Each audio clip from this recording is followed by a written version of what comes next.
It is currently very difficult to have discussions with others given the very broad spectrum of interpretations of events that take place around us. How do we talk about stuff?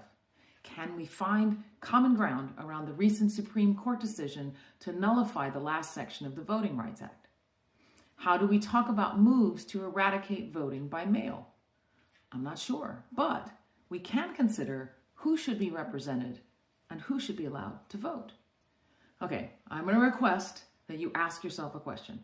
Ask yourself, if you were to be switched to another gender, another race, or another country that your ancestors came from, unless they were Native American, what would you choose?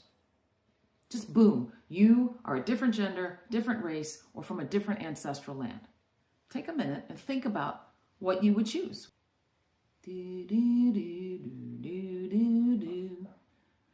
Now, think about what you would not choose. The group you would definitely not choose could be a group that is oppressed. Wouldn't you avoid being in a group that doesn't have the same access to opportunity? You wouldn't want to be in a group described negatively by those you respect or who influence you. Perhaps consider that you might be prejudiced against the group you would not want to be. Maybe you have biased thoughts or ideas.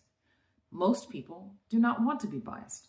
According to social scientists, the way to overcome bias is to have contact and spend time together, like being students in a class or on a job together.